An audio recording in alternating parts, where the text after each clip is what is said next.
Hi inshuti bagenzi mwongeye kwirirwa hano turi kuri IRIS Rwanda TV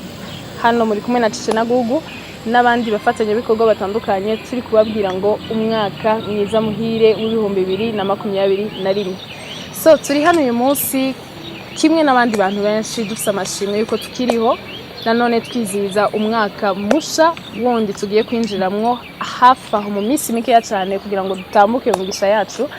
noneho dushaka ko tunabaganiriza kuvyerekeranye na movie yacu ikiriyo c'urukundo cyane ko munabibona ko Cece navutse muri kwezi kwa nyuma so murabona ko nishimye cyane kubera ko binyibutse ibihe byiza nagize noneho tubifuriza iki twabifuriza ibyinshi byinshi gusa reka mpere kuri greatness mu kiganiro cy'ubushize mwarabibonye tuvango happy birthday kuri Gateka Fury Chelsea ariko uyu munsi turi kuruncinga akazina gashya greatness Cece on the beat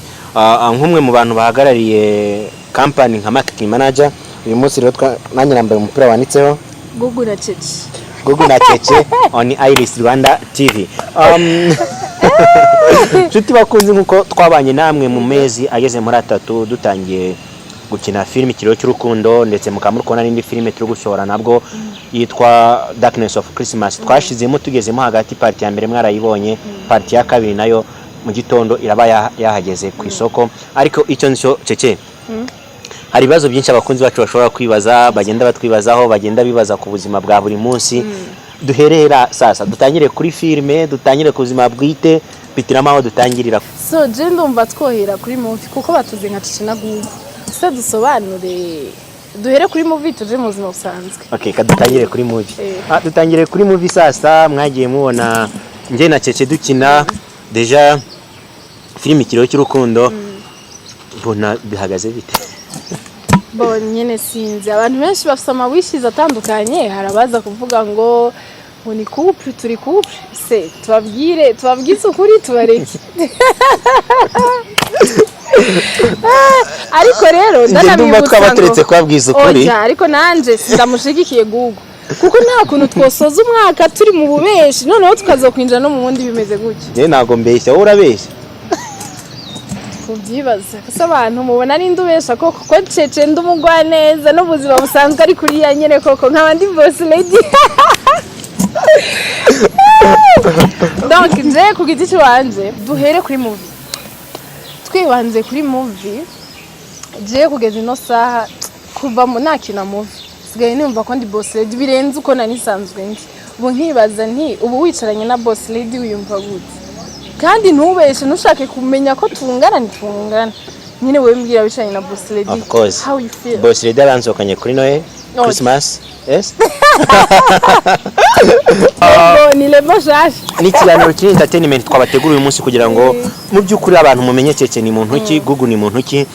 Cece uretse kuba uri my boss burya kuba umuntu ari boss wawe akaba yari nka b'inshuti yawe cyangwa mushiki wawe yego simbona ni nka big sister wanye munini byatari ngaye bantu imana nongera kubabwira ko nsumvye imyaka nubwo agize mukuru wiwe okay ariko ubwo hari impamvu abivuga wari gucelebrating imyaka ingahe niba bitari ibanga ni imyaka kuse imyaka y'igikona bugira barika yanje ni y'igikona ntabwo ibarika imyaka y'igikona mwabyumvise ko ari igikona okay imyaka yanje ntiyegezwa bien sûr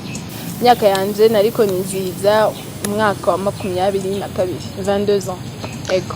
hagati aho Cece tugikomeje wenda wari kwizihiza ku myaka ya 22 ejo ni kwa muri anniversaire hari ikintu cyabayemo abantu benshi basa nko kwita nko gupropoza ariko nyamara burya nuko abantu bavango no gupropoza nje siko nakabifashe nk'ari ikintu gikorwa umuntu yakorewe wari we wese yishime cyangwa akunda ushobora kugikora mama wawe ushobora kugikora papa wawe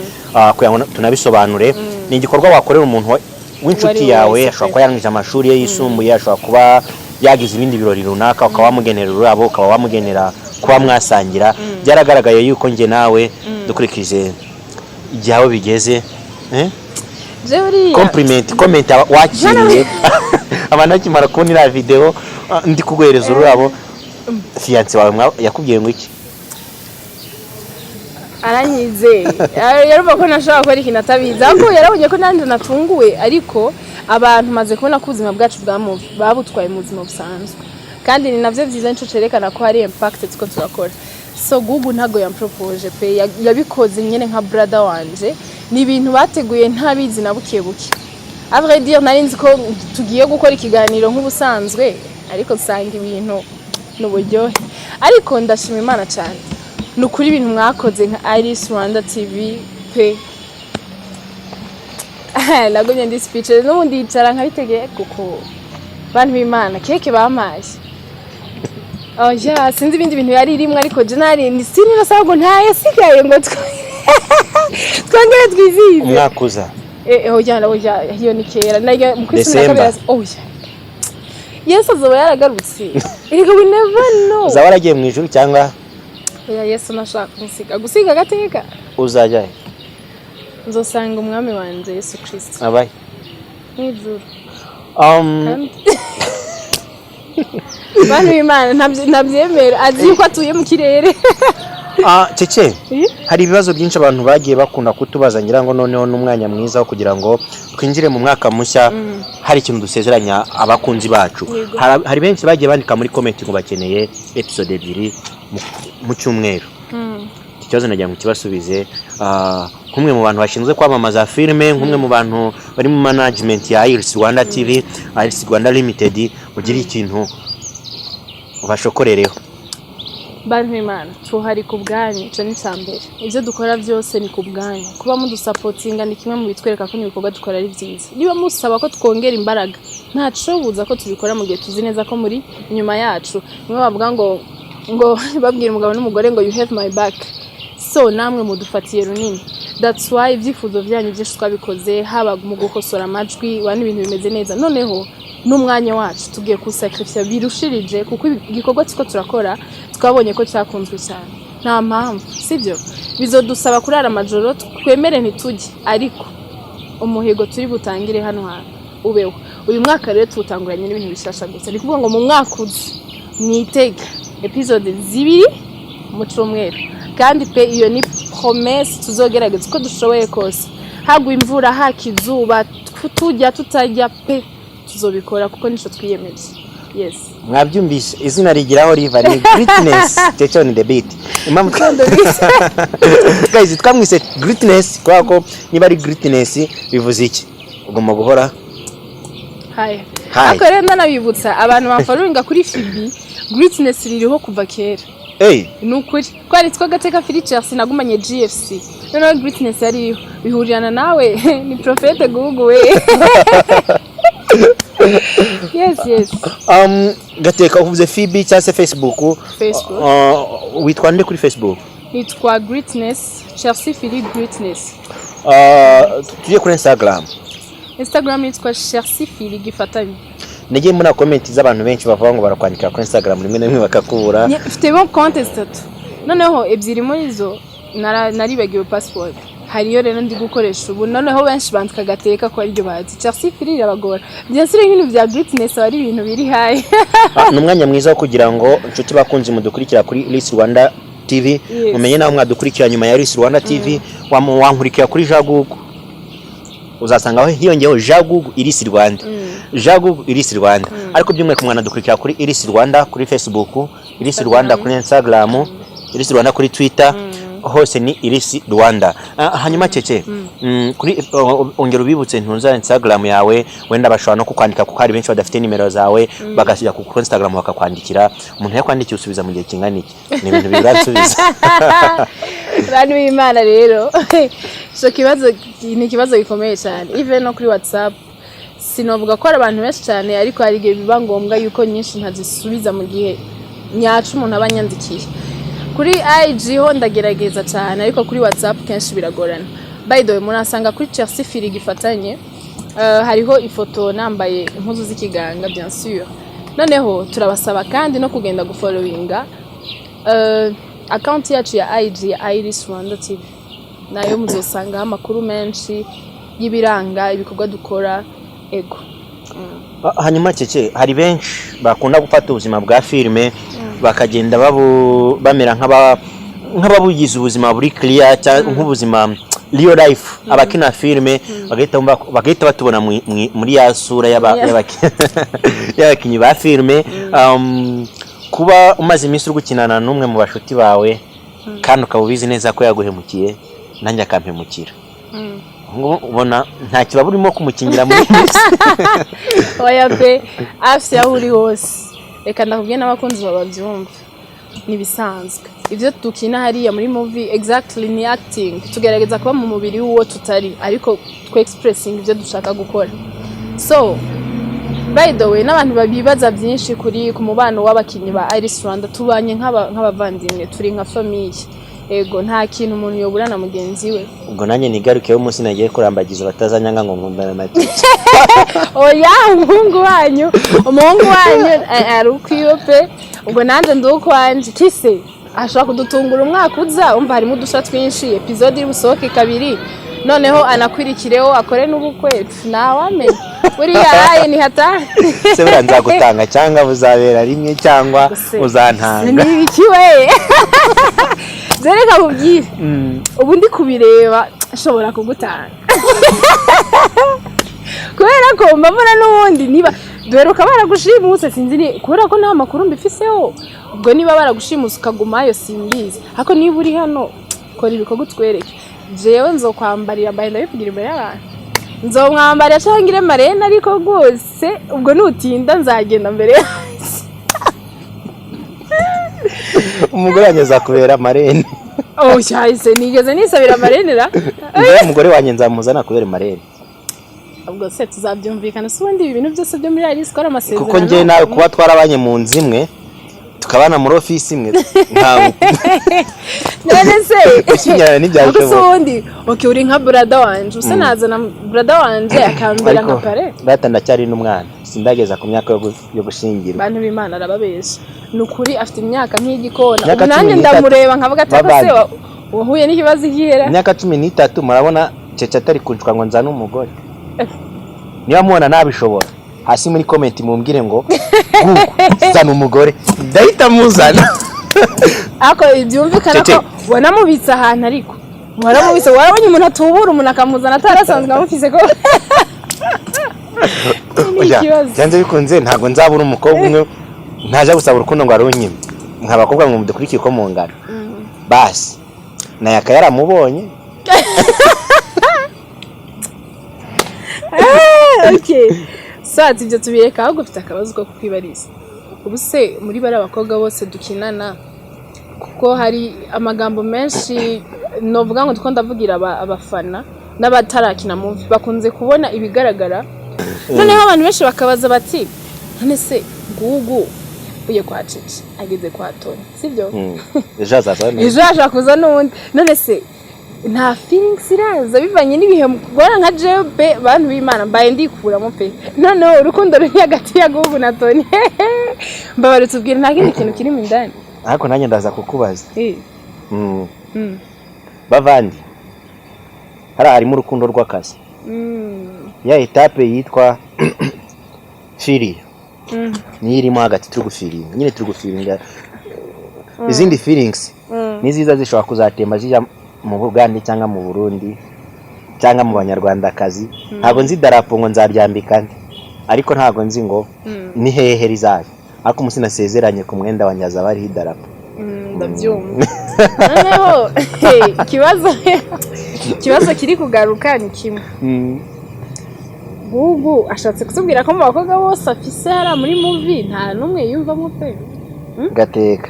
mbabari urangiza umwaka uvugisha ukuri pe kuko atari ibyo je ndamusarisha ndi hano kubw'abafana noneho nahisemo kuvugisha ukuri kukuruta bavandi uyu munsi ni Christmas ikiganiro cyarahinduye topic ntabwo nshaka kubabeshya rero akana Yesu kavutse muri ko natwiteze ingofero ifite ikimenyetso cyayo uyu mwaka nta bukwe buhari nura mwaka uzaza cyakora tubwira ko wavukiye rimwe na Yesu uri umwana urumva hataragera nicyo gisobanura niba uyu munsi ari kuri Christmas ntawa ndakana ntabwo naza kutugize injijira bibiri cyakora nitwe umunsi muzumba twanditse ngo ikiro cy'urukundo season ya 3 episode ya mbere uwo munsi nzaterera ivu umukunzi wanjye mu buzima buri real cyangwa muri mu buzima buri layer buriho uwo munsi season ya 4 episode ya mbere ushareka ndabyandike samwe saving bavandi nuko ndashaka ko kwaza ikibazo kimwe mbi wawe njya kwa utangira kumbonana na Tony kundi rukundo rumeze nka ruriya ntago ari wakanunyeretse Tony yakurushije affection akurusha ibintu byinshi uyumvise ute niba warankunda kankubwira kuba urukundo rwa Tony nta rukundo turi muri filime nukuri pereka mbikubwira iyo urukundo rwa Tony nta duheraho yabanjirije Tony yagufashije bagukuye ku muhanda I think so sivyo nyene ubwo baragushimuza noneho anagufasha mu bihe bigoye je nubwo nagufasha mu bihe bigoye mu buryo bw'amagara wari uri muzima noneho tukorana mu bintu by'umukozi n'umukoresha hariho limit nari ntegeza kuba mfise komisa ntubone ko ari izindi nyungu uribuka yuko n'ubushize nubwo ntazi niba bizaba koko nakurose numva afite ubwoba kuko n'uburibwo mfite bagasinzambira ko mukunda noneho birangire nawe uri kwibaza ati yafashije ashaka ko ikindi kintu biratandukanye Tony yagukunza gukuye ahantu habi mumarana umwanya munini ari wakumenya muri byose kise use anagukurikira mubona ari Cece ari na Tony ninde muntu oje ariko ni Tony sha ni Tony pe kuko urumva nanje mba narumiwe niyo mpamvu ndi kumubaza se buriya nta kintu kiri mwara icyo nzi umunsi Tony yagiye kuri kamera nawe azibaza ngo hagati ya Gugu na Cece nta kintu kirimo ago nkeneye kumenya ubu si intambara yakije umuhungura azakizwe je ndagukunda n'ugutamba hajya urankunda mbe shaka utankunda kandi umuntu yaravuze ati kunda ugukunda kuko ukunda akunda abandi dore nibyo bimbaye indirimbo urayizi ni Nyarwanda baba nimwe muduteza kunda yo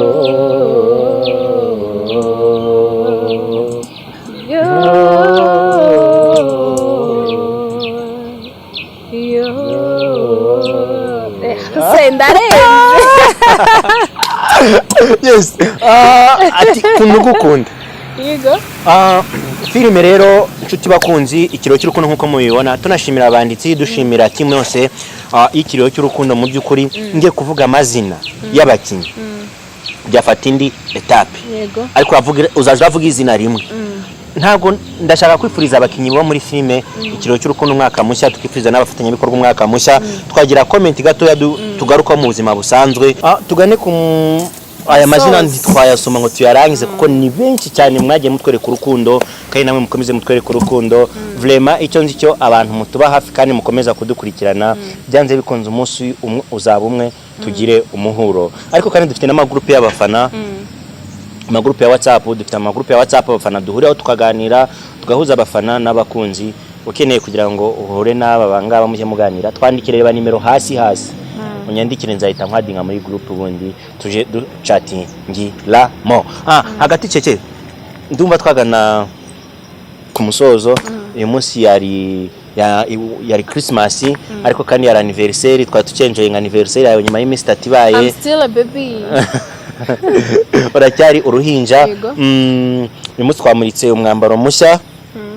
nubundi abantu baraza kubivugaho cyane ako ni Cece on the beat Cece on the beat naje kubona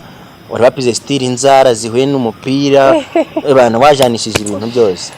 turagerageza dusoreze he sasa mu kubaririmbira twagiye happy new year hari indirimbo duhuza hari indirimbo Cece twagiye turimbire abakunzi bacu njye ndirimbira mu mutima ikibazo ndi kwibaza sindirimbo nzura yizira bonane ntayo pe zana karimbo kose akariko kose ushaka nta naga ako se wagiye wibuka ko ndi umwana navutse ejo twiragize Imana akarimbo cy'Imana wasendera uyu ntabwo turasenga turabaririmbira akarimbo indirimbo yo gusoza umwaka ndayibutse ya Rehobot pe yitwa turagushima Mana nziza kubitangaza wakoze turinze uyu mwaka wose shimama haleluya ibabere isengesho namwe musenge so natwe muri IRIS Rwanda TV turishimye cyane Imana yabanye natwe ibyo twari duse ku mutima nka projet bimwe twabitanguye kubigira ko n'ibindi turabona ko turi mu nzira nziza, so hari impamvu yo gushima rero n'abandi bose mwatangiranye ama projet mutashoboye kwachivinga nimo giving up pe, hari impamvu Imana byagenze ku cyaho twakoze nabi twikosore, ahasigaye twese happy new year, umwaka mushya muhire wa 2021. Asante.